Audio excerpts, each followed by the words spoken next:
Hi friends, ಮಸ್ತ್ಮಗ.comಗೆ ಸ್ವಾಗತ. ನಾನು Amar Prasad. Gaza ವಿಚಾರಕ್ಕೆ ಸಂಬಂಧಪಟ್ಟಂತೆ ಬಹುದೊಡ್ಡ ಬೆಳವಣಿಗೆಯಾಗಿದೆ. ಇಸ್ರೇಲ್ನ ಸೇಡಿಗೆ ಭೂಮಿ ಮೇಲಿನ ನರಕವಾಗಿರೋ ಇಸ್ರೇಲ್ ದಾಳಿಗೆ ಸುಟ್ಟು ಬೂದಿಯಾಗಿರೋ ಗಾಜಾಗೆ ಸಂಬಂಧಪಟ್ಟಂತೆ ದೊಡ್ಡ ಬೆಳವಣಿಗೆಯಾಗಿದೆ. ಕಳೆದ 2 ವರ್ಷಗಳಿಂದ ನಡೀತಾ ಇರೋ ಈ ಯುದ್ಧಕ್ಕೆ ಕದನ ವಿರಾಮ ಹಾಡೋ ಎಲ್ಲ ಲಕ್ಷಣ ಕಾಣ್ತಾ ಇದೆ. ಈಗ ಇಸ್ರೇಲ್ ಮತ್ತು ಟ್ರಂಪ್ ಸರ್ಕಾರ 20 ಪಾಯಿಂಟ್ಗಳ ಶಾಂತಿ ಪ್ರಸ್ತಾವನೆ ಮುಂದಿಟ್ಟಿದ್ದು ಒತ್ತೆಯಾಳುಗಳ ಬಿಡುಗಡೆಗೆ ಗಾಜಾದ ಆಡಳಿತ ಸೇರಿದಂತೆ ಸಾಕಷ್ಟು ನಿರ್ಧಾರಕ್ಕೆ ಬರಲಾಗಿದೆ. ಇದರಲ್ಲಿ ಅತಿ ಮುಖ್ಯವಾಗಿ ಹಮಸ್ಗಳನ್ನು ಸಂಪೂರ್ಣ ನಾಶ ಮಾಡೋ ಪ್ಲಾನ್ ಮಾಡಲಾಗಿದೆ. ಅದರ ಪ್ರಕಾರ ಗಾಜಾ ಭಯೋತ್ಪಾದನೆಯಿಂದ ಮುಕ್ತವಾಗುತ್ತೆ. ಇದರಿಂದ ಇನ್ಮುಂದೆ ನೆರೆಹೊರೆಯ ರಾಷ್ಟ್ರಗಳಿಗೆ ಯಾವುದೇ ಅಪಾಯ ಎದುರಾಗುವುದಿಲ್ಲ. ಗಾಜಾ ಜನರ ಒಳಿತಿಗಾಗಿ ಗಾಜಾವನ್ನ ಪುನಃ ಅಭಿವೃದ್ಧಿಪಡಿಸಲಾಗುತ್ತೆ. ಎರಡೂ ಕಡೆಯವರು ಅಂದ್ರೆ ಇಸ್ರೇಲ್ ಮತ್ತು ಹಮಸ್ ಈ ಪ್ರಸ್ತಾವನೆಗೆ ಒಪ್ಪಿಕೊಂಡ್ರೆ ತಕ್ಷಣ ಯುದ್ಧ ನಿಂತು ಹೋಗುತ್ತೆ ಅಂತ ಪ್ರಸ್ತಾವನೆಯಲ್ಲಿ ಹೇಳಲಾಗಿದೆ. ಅಲ್ಲದೆ ಒಪ್ಪಂದದ ಪ್ರಕಾರ ಒತ್ತೆಯಾಳುಗಳ ಬಿಡುಗಡೆ ಆದಮೇಲೆ ಇಸ್ರೇಲ್ ಸೇನೆ ಹಿಂದಕ್ಕೆ ಹೋಗುತ್ತೆ. ಈ ವೇಳೆ ಎಲ್ಲ ರೀತಿಯ ಸೇನಾ ಕಾರ್ಯಾಚರಣೆ ಸ್ಥಗಿತಗೊಳ್ಳುತ್ತೆ. ಈ ಒಪ್ಪಂದಕ್ಕೆ ಇಸ್ರೇಲ್ ಸಾರ್ವಜನಿಕವಾಗಿ ಒಪ್ಪಿಕೊಂಡ 72 ಗಂಟೆಗಳ ಒಳಗೆ ಹಮಸ್ ಕೂಡ ಇದನ್ನ ಒಪ್ಪಿಕೊಳ್ಳಬೇಕು. 72 ಗಂಟೆಯೊಳಗೆ ಬದುಕಿರೋ ಹಾಗೂ ಮೃತಪಟ್ಟಿರೋ ಒತ್ತೆಯಾಳುಗಳು ವಾಪಸ್ ಆಗಬೇಕಂದ್ರೆ ದೇಹವನ್ನು ವಾಪಸ್ ಕೊಡಬೇಕು. ಒತ್ತೆಯಾಳುಗಳೆಲ್ಲ ವಾಪಸ್ ಆದ ಬೆನ್ನಲ್ಲೇ ಜೀವಾವಧಿ ಶಿಕ್ಷೆ ಅನುಭವಿಸುತ್ತಿರೋ 250 ಪ್ಯಾಲೆಸ್ತೇನ್ ಕೈದಿಗಳನ್ನ ಇಸ್ರೇಲ್ ರಿಲೀಸ್ ಮಾಡುತ್ತೆ. ಹಾಗೆ 2023 ಅಕ್ಟೋಬರ್ 7 ನಂತರ ವಶಕ್ಕೆ ಪಡೆಯಲಾಗಿದ್ದ 1700 ಗಾಜಾ ಜನರನ್ನ ಕೂಡ ಇಸ್ರೇಲ್ ರಿಲೀಸ್ ಮಾಡುತ್ತೆ. ಹಮಸ್ಗಳು ಮೃತಪಟ್ಟ ಒಬ್ಬ ಇಸ್ರೇಲ್ ಒತ್ತೆಯಾಳುವಿನ ದೇಹವನ್ನ ಕೊಟ್ಟರೆ ಇದರ ಬದಲಿಗೆ ಇಸ್ರೇಲ್ ಬಂಧಿಸಿ ನಂತರ ಮೃತಪಟ್ಟ 15 ಪ್ಯಾಲೆಸ್ತೀನಿ ಜನರ ಮೃತದೇಹಗಳನ್ನ ಕೊಡುತ್ತೆ. ಈ ಪ್ರಕ್ರಿಯೆ ಮುಗಿದ ಮೇಲೆ ಯಾರೆಲ್ಲ ಹಮಸ್ ಸದಸ್ಯರು ಸಹಬಾಳ್ವೆಯಿಂದ ಬದುಕ್ತೀವಿ ಅಂತ ಕಮಿಟ್ ಆಗಿ ಶಸ್ತ್ರ ತ್ಯಾಗ ಮಾಡ್ತಾರೋ ಅವರಿಗೆ ಕ್ಷಮಾದಾನ ಕೊಡಲಾಗುತ್ತೆ. ಹಮಸ್ಗಳು ಗಾಜಾ ಬಿಟ್ಟು ಬೇರೆ ರಾಷ್ಟ್ರಕ್ಕೆ ಹೋಗ್ತೀವಿ ಅಂದ್ರೆ ಅವರಿಗೆ ದಾರಿ ಮಾಡಿಕೊಡ್ಲಾಗುತ್ತೆ. ಇನ್ನು ಒಪ್ಪಂದದ ಪ್ರಕಾರ ತಕ್ಷಣ ಗಾಜಾ ಪಟ್ಟಿಗೆ ಸಂಪೂರ್ಣ ಮಾನವೀಯ ನೆರವು ಕಳಿಸಿಕೊಡ್ಲಾಗುತ್ತೆ. ಅಲ್ಲಿನ ಮೂಲ ಸೌಕರ್ಯಗಳ ಪುನರ್ ನಿರ್ಮಾಣ ಮಾಡಲಾಗುತ್ತೆ. ಈ ಕೆಲಸಕ್ಕೆ ನ್ಯೂಟ್ರಲ್ ಆಗಿರೋ ವಿಶ್ವಸಂಸ್ಥೆ, ರೆಡ್ ಕ್ರೆಸೆಂಟ್ ಮತ್ತು ಇತರ ಸಂಸ್ಥೆಗಳನ್ನ ಬಳಸಿಕೊಳ್ಳಲಾಗುತ್ತೆ. ಇದಕ್ಕಾಗಿ ರಫಾ ಬಾರ್ಡರ್ ಕ್ರಾಸಿಂಗ್ ಅನ್ನ ಓಪನ್ ಮಾಡಲಾಗುತ್ತೆ. ಹಾಗೆ ಸದ್ಯದ ಮಟ್ಟಿಗೆ ಗಾಜಾನ ಯಾವುದೇ ರಾಜಕೀಯ ಪಕ್ಷಗಳು ನಡೆಸೋದಿಲ್ಲ. ಬದಲಿಗೆ ತಾತ್ಕಾಲಿಕವಾಗಿ ನ್ಯೂಟ್ರಲ್ ಆಗಿರೋ ಪ್ಯಾಲೆಸ್ತೇನ್ ತಜ್ಞರ ಸಮಿತಿ ಗಾಜಾವನ್ನ ಮ್ಯಾನೇಜ್ ಮಾಡುತ್ತೆ. ಈ ಕಮಿಟಿಯಲ್ಲಿ ಪ್ಯಾಲೆಸ್ತೇನ್ನ ಸ್ಕಿಲ್ಡ್ ವ್ಯಕ್ತಿಗಳು ಮತ್ತು ಅಂತಾರಾಷ್ಟ್ರೀಯ ಮಟ್ಟದ ತಜ್ಞರು ಇರ್ತಾರೆ. ಇವರೆಲ್ಲ ದಿನನಿತ್ಯದ ಸೇವೆಗಳನ್ನ ನೋಡ್ಕೊಳ್ತಾರೆ. ಈ ಸಮಿತಿಯನ್ನ ಬೋರ್ಡ್ ಆಫ್ ಪೀಸ್ ಅನ್ನೋ ಅಂತಾರಾಷ್ಟ್ರೀಯ ಮೇಲ್ವಿಚಾರಣಾ ಗುಂಪು ಮಾನಿಟರ್ ಮಾಡುತ್ತೆ. ಈ ಗುಂಪಿನ ನೇತೃತ್ವವನ್ನು ಅಮೆರಿಕ ಅಧ್ಯಕ್ಷ ಡೊನಾಲ್ಡ್ ಟ್ರಂಪ್ ಸೇರಿ ಅನೇಕ ಜಾಗತಿಕ ನಾಯಕರು ತಗೊಳ್ತಾರೆ. ಪ್ಯಾಲೆಸ್ತೇನ್ ಅಥಾರಿಟಿ ತನ್ನ ಸುಧಾರಣಾ ಪ್ರಕ್ರಿಯೆಯನ್ನು ಪೂರ್ಣಗೊಳಿಸಿ ಗಾಜಾವನ್ನ ನಡೆಸೋಕೆ ಸಶಕ್ತ ಆಗುವವರೆಗೂ ಈ ತಾತ್ಕಾಲಿಕ ಸೆಟಪ್ ಇರುತ್ತೆ. ಗಾಜಾವನ್ನ ಪುನರ್ ಸ್ಥಾಪಿಸೋಕೆ ಟ್ರಂಪ್ ಅವರ ಮಾರ್ಗದರ್ಶನದಲ್ಲಿ ವಿಶೇಷವಾದ ಎಕನಾಮಿಕ್ ಝೋನ್ ಅಥವಾ ಪ್ಲಾನ್ ಅನ್ನ ರಚಿಸಲಾಗುತ್ತೆ. ಮಿಡಲ್ ಈಸ್ಟ್ ನಲ್ಲಿ ಯಶಸ್ವಿಯಾದ ಆಧುನಿಕ ನಗರಗಳನ್ನ ನಿರ್ಮಿಸಿದವರು ಈ ಪ್ಲಾನ್ ಅಲ್ಲೂ ಕೂಡ ಪಾಲ್ಗೊಳ್ತಾರೆ. ಗಾಜಾದಲ್ಲಿ ಹೂಡಿಕೆಗಳನ್ನ ಆಕರ್ಷಿಸಿ ಉದ್ಯೋಗ ಸೃಷ್ಟಿಸುವುದು ಇದರ ಉದ್ದೇಶ. ನಂತರ ವ್ಯಾಪಾರವನ್ನ ಅಟ್ರಾಕ್ಟ್ ಮಾಡೋದು, ಗಾಜಾದೊಳಗೊಂದು ಸ್ಪೆಷಲ್ ಎಕನಾಮಿಕ್ ಝೋನ್ ಕ್ರಿಯೇಟ್ ಮಾಡೋದೆಲ್ಲ ಇದೆ.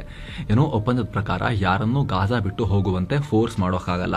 ಯಾರಿಗೆಲ್ಲ ಬಿಟ್ಟು ಹೋಗೋಕೆ ಇಷ್ಟ ಇದೆಯೋ ಅವ್ರು ಹೋಗಬಹುದು, ವಾಪಸ್ ಕೂಡ ಬರೋರು ಬರ್ಬೋದು. ಆದರೆ ಗಾಜಾದಲ್ಲಿ ಹಮಸ್ ಆಗಲಿ ಇತರ ಸಶಸ್ತ್ರ ಪಡೆಯಾಗಲಿ ಅಧಿಕಾರ ವಹಿಸಿಕೊಳ್ಳೋ ಹಾಗಿಲ್ಲ. ಅಲ್ಲಿರೋ ಎಲ್ಲ ಸೇನಾ ಮತ್ತು ಉಗ್ರರ ಮೂಲಭೂತ ಸೌಕರ್ಯಗಳನ್ನ ನಾಶ ಮಾಡಲಾಗುತ್ತೆ. ನ್ಯೂಟ್ರಲ್ ಆಗಿರೋ ಸಂಸ್ಥೆಗಳ ಮೇಲ್ವಿಚಾರಣೆ ಅಡಿಯಲ್ಲಿ ಗಾಜಾದಲ್ಲಿ ನಿಶಸ್ತ್ರೀಕರಣ ಪ್ರಕ್ರಿಯೆ ಶುರುವಾಗುತ್ತೆ. ಹೊಸ ಗಾಜಾ ಸಂಪೂರ್ಣವಾಗಿ ಶಾಂತಿ, ಆರ್ಥಿಕ ಬೆಳವಣಿಗೆ ಮತ್ತು ನೆರೆಹೊರೆಯ ರಾಷ್ಟ್ರಗಳೊಂದಿಗೆ ಒಳ್ಳೆಯ ಸಂಬಂಧ ಬೆಸೆಯೋ ಕಡೆಗೆ ಗಮನ ಹರಿಸುತ್ತೆ. ಹಮಸ್ ಮತ್ತು ಇತರ ಸಶಸ್ತ್ರ ಪಡೆಗಳಿಂದ ಗಾಜಾಗೆ ಯಾವುದೇ ಅಪಾಯ ಬರದಂತೆ ಗಾಜಾ ಸುತ್ತಮುತ್ತಲಿರೋ ಪ್ರಭಾವಿ ರಾಷ್ಟ್ರಗಳು ಗ್ಯಾರಂಟಿ ಕೊಡ್ತವೆ. ನಂತರ ಅಮೆರಿಕ ಮತ್ತು ಇತರ ರಾಷ್ಟ್ರಗಳು ಒಟ್ಟು ಸೇರಿ ಗಾಜಾದಲ್ಲಿ ತಾತ್ಕಾಲಿಕವಾಗಿ ಇಂಟರ್ನ್ಯಾಷನಲ್ ಸ್ಟೆಬಿಲೈಸೇಷನ್ ಫೋರ್ಸ್ ಸೆಟಪ್ ಮಾಡ್ತಾರೆ. ಇದು ಪ್ಯಾಲೆಸ್ತೇನ್ನ ನಂಬಿಕಸ್ಥ ಪೊಲೀಸ್ ಪಡೆಗಳಿಗೆ ತರಬೇತಿ ಮತ್ತು ಸಪೋರ್ಟ್ ಕೊಡುತ್ತೆ. ಜೋರ್ಡನ್ ಮತ್ತು ಈಜಿಪ್ಟ್ ಜೊತೆಗೆ ಕೋಆರ್ಡಿನೇಟ್ ಮಾಡ್ತಾರೆ. ಈ ಐಎಸ್ಎಫ್ ಗಾಜಾದ ಆಂತರಿಕ ಭದ್ರತೆಯ ಪ್ಲಾನ್ ನ ಒಂದು ಭಾಗ ಆಗಿರುತ್ತೆ. ಗಾಜಾ ಗಡಿಯನ್ನ ಭದ್ರಗೊಳಿಸೋಕೆ ಈ ಪಡೆ ಇಸ್ರೇಲ್ ಮತ್ತು ಈಜಿಪ್ಟ್ ಜೊತೆಗೆ ಕೆಲಸ ಮಾಡುತ್ತೆ. ಗಾಜಾದ ಒಳಗೆ ಮಾನವೀಯ ನೆರವು ಸೇಫ್ ಆಗಿ ಹೋಗ್ತಿದಾವ ಇಲ್ವಾ ಅಂತ ಹೇಳಿದು ಮಾನಿಟರ್ ಮಾಡುತ್ತೆ. ಇನ್ನು ಸ್ನೇಹಿತರೆ, ವರದಿಯಲ್ಲಿ ಮುಂದುವರಿಯುವ ಮುನ್ನ ಒಂದು ಕ್ವಿಕ್ ಇನ್ಫಾರ್ಮೇಶನ್. ಮಾಹಿತಿ ಪ್ರಕಾರ ನಮ್ಮಲ್ಲಿ 10 ಕೋಟಿಗೂ ಅಧಿಕ ಡಯಾಬಿಟಿಸ್ ಪೇಷಂಟ್ಸ್ ಇದ್ದಾರೆ ಎಲ್ಲಾ ಕಡೆ, ಮನೆಯಲ್ಲೂ ಕೂಡ. ಅಂತವರಿಗೆ ನೀವೀಗ ನೋಡ್ತಾ ಇದ್ದೀರಲ್ಲ, ಈ ಗ್ಲುಕೋಮೀಟರ್ ನಿಂದ ಬರೀ 10 ಸೆಕೆಂಡ್ ನಲ್ಲಿ ಗ್ಲೂಕೋಸ್ ಲೆವೆಲ್ ಚೆಕ್ ಮಾಡ್ಕೋಬಹುದು. ಈ ಬಿಟೋ ಗ್ಲುಕೋಮೀಟರ್ ಗೆ ಚಾರ್ಜ್ ಮಾಡೋ ಬ್ಯಾಟರಿ ಸೆಲ್ ಹಾಕೋ ಅವಶ್ಯಕತೆ ಕೂಡ ಇಲ್ಲ. ನೇರವಾಗಿ ನಿಮ್ಮ ಫೋನ್ ಜೊತೆ ಇದು ವರ್ಕ್ ಮಾಡುತ್ತೆ. ಫೋನ್ ನಲ್ಲಿ ಈ ಬಿಟೋ ಆಪ್ ಇನ್ಸ್ಟಾಲ್ ಮಾಡ್ಕೋಬೇಕು. ನಂತರ ಬಿಟೋ ಕಿಟ್ ನಲ್ಲಿರೋ ಟೆಸ್ಟಿಂಗ್ ಸ್ಟ್ರಿಪ್ ಅನ್ನ ಗ್ಲುಕೋಮೀಟರ್ ಗೆ ಹಾಕಿ, ಕಿಟ್ ನಲ್ಲಿ ಒಂದು ಲ್ಯಾನ್ಸಿಂಗ್ ಟೂಲ್ ಅಥವಾ ಸೂಜಿ ಇರುತ್ತಲ್ಲ ಅದನ್ನ ಯೂಸ್ ಮಾಡಿಕೊಂಡು ನೀವೇ ಬೆರಳ ತುದಿಯಲ್ಲಿ ಬ್ಲಡ್ ಸ್ಯಾಂಪಲ್ ತೆಗೆದು ಟೆಸ್ಟಿಂಗ್ ಸ್ಟ್ರಿಪ್ ನಲ್ಲಿ ಹಾಕಿ. 10 ಸೆಕೆಂಡ್ನಲ್ಲಿ ಫೋನ್ನಲ್ಲಿ ಕಂಪ್ಲೀಟ್ ರಿಸಲ್ಟ್ ತೋರಿಸುತ್ತೆ. ಈ ರಿಪೋರ್ಟ್ನ ಡಾಕ್ಟರ್ಗೆ ಅಲ್ಲೇ ವಾಟ್ಸಪ್ ಕೂಡ ಮಾಡಬಹುದು. ಹಾಗೆ ಶುಗರ್ ಲೆವೆಲ್ ನಂಬರ್ ಬರೆದಿಟ್ಕೋಬೇಕು ಅಂತಾನೂ ಇಲ್ಲ, ಆಪ್ನಲ್ಲೇ ರೆಕಾರ್ಡ್ಸ್ ಇರುತ್ತೆ, ಗ್ರಾಫ್ ಸಮೇತ ಡೈಲಿ, ವೀಕ್ಲಿ, ಮಂತ್ಲಿ ಟ್ರೆಂಡ್ ತೋರಿಸುತ್ತೆ. ಹಾಗೆ ಇದು ಅಮೆಜಾನ್ ಚಾಯ್ಸ್ ಪ್ರಾಡಕ್ಟ್. 5ಗೆ 4.4 ಸ್ಟಾರ್ ರೇಟಿಂಗ್ ಇದೆ. ISO ಸರ್ಟಿಫೈಡ್ ಇದು. ಹಾಗೆ ಲೈಫ್ ಟೈಮ್ ವಾರಂಟಿ ಕೂಡ ಇದೆ. 25 ಟೆಸ್ಟಿಂಗ್ ಸ್ಟ್ರಿಪ್ ಹಾಗೂ 25 ಲ್ಯಾನ್ಸೆಟ್ ಅಥವಾ ಸೂಜಿ ಫ್ರೀನೂ ಸಿಗುತ್ತೆ. ಅಷ್ಟೇ ಅಲ್ಲ, ಇದರ ರೇಟ್ ಈಗ Amazon great India shopping festival ನಲ್ಲಿ ಜಸ್ಟ್ 599 ರೂಪಾಯಿ ಇದೆ. ಸೊ ಡಿಸ್ಕೌಂಟ್ ಇದೆ. ಡಿಸ್ಕ್ರಿಪ್ಷನ್ ಮತ್ತು ಪಿನ್ ಮಾಡಿರೋ ಕಾಮೆಂಟ್ ನಲ್ಲಿ ಇದರ ಫ್ಲಿಪ್ಕಾರ್ಟ್ ಅಮೆಜಾನ್ ಲಿಂಕ್ ಅನ್ನ ಕೊಟ್ಟಿರ್ತೀವಿ ಸ್ನೇಹಿತರೆ. ಅವಶ್ಯಕತೆ ಇರೋರು ಇದನ್ನ ಖರೀದಿ ಮಾಡಬಹುದು, ಅವಶ್ಯಕತೆ ಇರೋರಿಗೆ ಲಿಂಕ್ ಅನ್ನ ಶೇರ್ ಕೂಡ ಮಾಡಬಹುದು. ಬನ್ನೀಗ ವರದಿಯಲ್ಲಿ ಮುಂದುವರಿಯೋಣ. ಇನ್ನು ಎಲ್ಲಕ್ಕಿಂತ ಮುಖ್ಯವಾಗಿ ಒಪ್ಪಂದದ ಪ್ರಕಾರ ಇಸ್ರೇಲ್ ಯಾವುದೇ ಕಾರಣಕ್ಕೂ ಗಾಜಾವನ್ನ ಆಕ್ರಮಣ ಮಾಡಲ್ಲ, ತನ್ನ ತೆಕ್ಕೆಗೆ ತಗೊಳ್ಳಲ್ಲ. ISF ಪಡೆ ಗಾಜಾದಲ್ಲಿ ಕಾಲು ಹಾಕ್ತಿದ್ದ ಹಾಗೆ ಇಸ್ರೇಲ್ ರಕ್ಷಣಾ ಪಡೆ ವಾಪಸ್ ಹೋಗುತ್ತೆ. ಇನ್ನು ಈ ಪ್ರಪೋಸಲ್ ಅನ್ನ ಹಮಾಸ್ ಒಪ್ಪಿಕೊಳ್ಳೋಕೆ ಡಿಲೇ ಮಾಡಿದ್ರೆ ಅಥವಾ ರಿಜೆಕ್ಟ್ ಮಾಡಿದ್ರೆ ಇಸ್ರೇಲ್ ತನ್ನ ಸೇನಾ ಕಾರ್ಯಾಚರಣೆಯನ್ನ ಮುಂದುವರಿಸುತ್ತೆ. ಹಾಗಂತ ಎಲ್ಲಾ ಕಡೆ ಮಾಡಲ್ಲ. ಗಾಜಾ ನೆಲವನ್ನ ಹಮಾಸ್ ಗಳಿಂದ ಮುಕ್ತ ಮಾಡಿ ಅದನ್ನ ISF ಪಡೆಗೆ ಹಸ್ತಾಂತರ ಮಾಡೋ ತನಕ ಮಾತ್ರ ಇಸ್ರೇಲ್ ಈ ಕೆಲಸವನ್ನ ಹಮಾಸ್ ಗಳನ್ನ ಪುಡಿಗಟ್ಟೋದನ್ನ ಮುಂದುವರಿಸುತ್ತೆ. ಇನ್ನು ಇಸ್ರೇಲ್ ಮತ್ತು ಪ್ಯಾಲೆಸ್ತೇನಿಗಳು ಶಾಂತಿಯಿಂದ ಒಟ್ಟಿಗೆ ಬಾಳೋಕೆ ಅಮೆರಿಕ ಮಧ್ಯಸ್ಥಿಕೆಯಲ್ಲಿ ಇಸ್ರೇಲ್ ಮತ್ತು ಪ್ಯಾಲೆಸ್ತೇನ್ ನಡುವೆ ಮಾತುಕತೆ ನಡೆಯುತ್ತೆ. ಹೀಗೆ ಒಟ್ಟು 21 ಅಂಶಗಳನ್ನ ಉಲ್ಲೇಖ ಮಾಡಲಾಗಿದೆ. ಈ ಪ್ರಸ್ತಾವನೆಗೀಗ ಇಸ್ರೇಲ್ ಪ್ರಧಾನಿ ಬೆಂಜಮಿನ್ ನೆತನ್ಯಾಹು ಒಪ್ಪಿಕೊಂಡಿದ್ದಾರೆ. ಅಮೆರಿಕದ ವೈಟ್ ಹೌಸ್ನಲ್ಲಿ ಟ್ರಂಪ್ ಮತ್ತು ನೆತನ್ಯಾಹು ಭೇಟಿಯಾಗಿದ್ರು. ಈ ವೇಳೆ ಜಂಟಿ ಪತ್ರಿಕಾಗೋಷ್ಠಿ ನಡೆಸಿ ಈ ವಿಚಾರವನ್ನ ಅನೌನ್ಸ್ ಮಾಡಲಾಗಿದೆ. ಈ ವೇಳೆ ಮಾತನಾಡಿದ ಟ್ರಂಪ್, ಗಾಜಾ ಕದನ ವಿರಾಮಕ್ಕೆ ನಾವು ತುಂಬಾ ಹತ್ತಿರದಲ್ಲಿದ್ದೇವೆ, ಹಮಾಸ್ ಇದಕ್ಕೆ ಏನ್ ಹೇಳುತ್ತೆ ನೋಡಬೇಕು ಅಂತ ಹೇಳಿದ್ದಾರೆ. ಇನ್ನು ಈ ಪ್ಲಾನ್ ಅನ್ನ ಸ್ವಾಗತ ಮಾಡಿರೋ ನೆತನ್ಯಾಹು ವೇದಿಕೆಯಲ್ಲಿ ಹಮಾಸ್ ಗಳಿಗೆ ಎಚ್ಚರಿಕೆಯನ್ನ ಕೂಡ ಕೊಟ್ಟಿದ್ದಾರೆ. ಹಮಾಸ್ ಏನಾದ್ರೂ ಈ ಪ್ಲಾನ್ ನ ರಿಜೆಕ್ಟ್ ಮಾಡಿದ್ರೆ ನಾವು ನಮ್ಮ ಕೆಲಸವನ್ನ ಮುಗಿಸಿಬಿಡ್ತೀವಿ ಅಂತ ಹೇಳಿದ್ದಾರೆ. ಅಂದ್ರೆ ಹಮಾಸ್ ಮೇಲೆ ಟಾರ್ಗೆಟ್ ಮಾಡಿ ಮತ್ತಷ್ಟು ದಾಳಿ ಮಾಡ್ತೀವಿ ಅಂತ. ಇನ್ನು ಟ್ರಂಪ್ ರನ್ನ ವೈಟ್ ಹೌಸ್ ನಲ್ಲಿ ಭೇಟಿಯಾದ ನೆತನ್ಯಾಹು ಕತಾರ್ ಪ್ರಧಾನಿ Mohammed bin Abdul Rehman bin Jassim Al ಥಾನಿಗೆ ಸಾರಿ ಹೇಳಿದ್ದಾರೆ. ಇತ್ತೀಚೆಗೆ ಇಸ್ರೇಲ್ ಕತಾರ್ನಲ್ಲಿ ಹಮಾಸ್ ಗಳಿದ್ದಾರೆ ಅಂತ ಹೇಳಿ ಆ ಬಿಲ್ಡಿಂಗ್ ಅನ್ನ ಧ್ವಂಸ ಮಾಡಿತ್ತು, ಕತಾರ್ ರಾಜಧಾನಿ ದೋಹಾನಲ್ಲಿ. ಇದಕ್ಕೀಗ ಟ್ರಂಪ್ ಮುಂದೆನೆ ನೆತನ್ಯಾಹು ಕತಾರ್ ಪ್ರಧಾನಿಗೆ ಕಾಲ್ ಮಾಡಿ ಕ್ಷಮೆ ಕೇಳಿದ್ದಾರೆ ಅಂತ ವರದಿಯಾಗಿದೆ. ಅತ್ತ ಟ್ರಂಪ್ ರ ಈ ಪ್ಲಾನ್ಗೆ ಮುಸ್ಲಿಂ ಮೆಜಾರಿಟಿಯ 8 ಅರಬ್ ರಾಷ್ಟ್ರಗಳು ಸ್ವಾಗತ ಕೂಡ ಮಾಡಿವೆ. This is big. ಅದರಲ್ಲಿ ಟರ್ಕಿ, ಪಾಕಿಸ್ತಾನ್ ಕೂಡ ಸೇರಿವೆ. ಅದರಲ್ಲೂ ಮುನೀರ್ ಮತ್ತು ಪಾಕ್ ಪ್ರಧಾನಿ ಶಹಬಾಜ್ ಶರೀಫ್ ಇದರಲ್ಲಿ ಪ್ರಮುಖ ರೋಲ್ ನಿಭಾಯಿಸಿದ್ದಾರೆ ಅಂತ ಟ್ರಂಪ್ ಹೊಗಳಿದ್ದಾರೆ. ಇನ್ನು ಈ ಪ್ರಸ್ತಾವನೆಗೆ ಕೆನಡಾ ಪ್ರಧಾನಿ ಮಾರ್ಕ್ ಕಾರ್ನೆ, ಬ್ರಿಟನ್ ಪ್ರಧಾನಿ ಖಿಯರ್ ಸ್ಟಾರ್ಮರ್ ಮತ್ತು ಪ್ಯಾಲೆಸ್ತೇನ್ ಅಥಾರಿಟಿ ಕೂಡ ಒಪ್ಪಿಕೊಂಡಿದ್ದಾರೆ. PM ನರೇಂದ್ರ ಮೋದಿ ಕೂಡ ಗಾಜಾ ಯುದ್ಧ ನಿಲ್ಲಿಸೋಕೆ ಅಧ್ಯಕ್ಷ ಟ್ರಂಪ್ ಕೊಟ್ಟಿರೋ ಈ ಪ್ಲಾನ್ ನಾವು ಸ್ವಾಗತ ಮಾಡ್ತೀವಿ. ಇದು ದೀರ್ಘಕಾಲದ ಶಾಂತಿ, ಭದ್ರತೆ ಹಾಗೂ ಪ್ಯಾಲೆಸ್ತೇನ್ ಮತ್ತು ಇಸ್ರೇಲ್ ಜನರ ಅಭಿವೃದ್ಧಿಗೆ ಒಳ್ಳೆ ಮಾರ್ಗ ಆಗುತ್ತೆ ಅಂತ ಹೇಳಿದ್ದಾರೆ.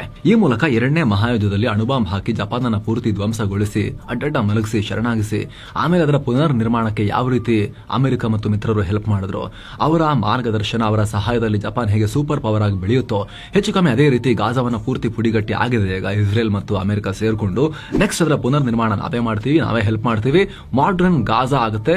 ಶಸ್ತ್ರಾಸ್ತ್ರ, ಈ ಹೋರಾಟ, ಬಡದಾಟ, ರಕ್ತಪಾತ ಇದೆಲ್ಲ ಇಲ್ಲದೆ ಇರೋ ಅಭಿವೃದ್ಧಿಶೀಲ, ಅಭಿವೃದ್ಧಿಗೆ ಪರವಾಗಿರೋ ಹೊಸ ಗಾಜಾ ಬರುತ್ತೆ ಅನ್ನೋ ರೀತಿಯಲ್ಲಿ ವಿಷನ್ ಅನ್ನ ಮುಂದಿಡ್ತಿದ್ದಾರೆ.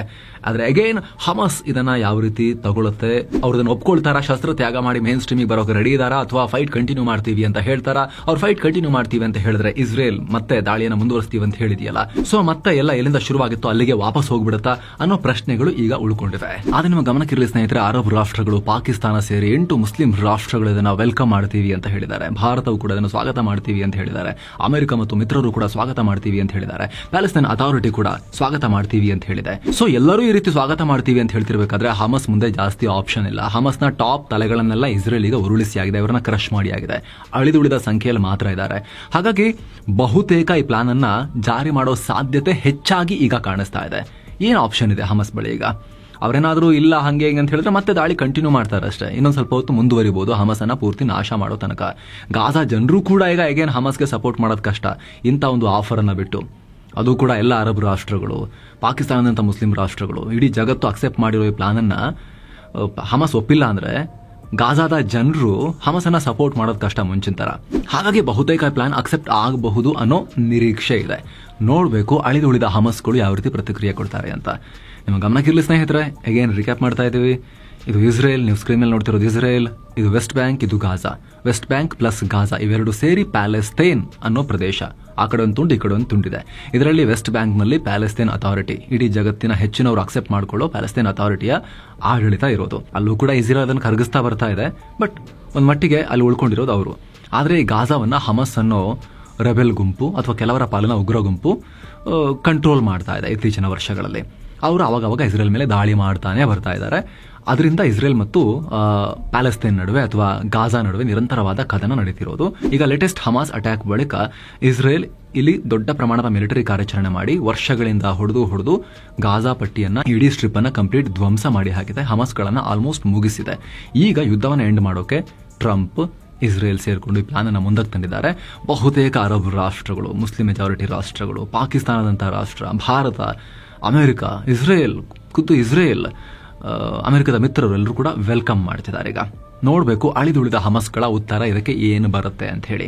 ಇದಕ್ಕೆ ಸಂಬಂಧಪಟ್ಟಂತೆ ಏನೇ ಅಪ್ಡೇಟ್ ಬಂದರೂ ಕೂಡ ನಿಮಗೆ ಮಾಹಿತಿಯನ್ನು ತಲುಪಿಸ್ತಾ ಹೋಗೋ ಪ್ರಯತ್ನವನ್ನು ನಾವು ಮಾಡ್ತಾನೆ ಇರ್ತೀವಿ ಸ್ನೇಹಿತರೆ. ಹಾಗೆ ಸ್ನೇಹಿತರೆ, ಕಡೆಯದಾಗಿ ಒಂದು ಕ್ವಿಕ್ ರಿಮೈಂಡರ್, ಆಗಲೇ ಹೇಳಿದ B2 ಬ್ಲಡ್ ಶುಗರ್ ಚೆಕ್ ಮಾಡೋ ಈ ಗ್ಲೂಕೋಮೀಟರ್ ಬಗ್ಗೆ ಆಸಕ್ತಿ ಇರೋರು ಡಿಸ್ಕ್ರಿಪ್ಷನ್ ಮತ್ತು ಪಿನ್ ಮಾಡಿರೋ ಕಾಮೆಂಟ್ ಅನ್ನ ಮಿಸ್ ಮಾಡದೆ ಚೆಕ್ ಮಾಡಿ.